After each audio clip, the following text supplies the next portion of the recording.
Umarayo munene w'ikiumbi kia bana boda boda Kevin Mbadi nigo abirika gukwanira iguru ya bokoreri wa boda boda anene Imeyo Muchu Busungu nigo abakagutwara igikaro amo n'abakoreri abo babona boda boda ase obwamo baba bakwigwana buna nigo bochori bwa boda boda burachigokorekana omwaka ogocha.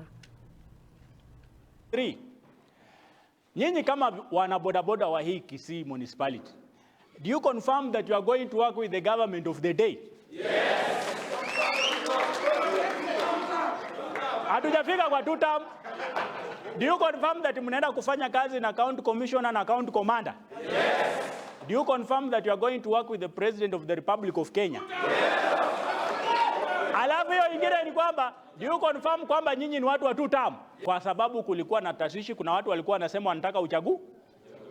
Lakini nilipoita mkutano, wengine walikataa kukuja, wengine wakakuja.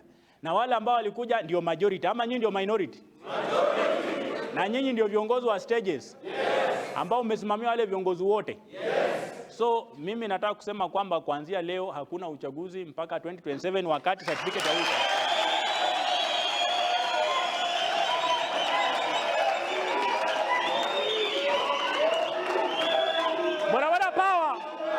Barabara power.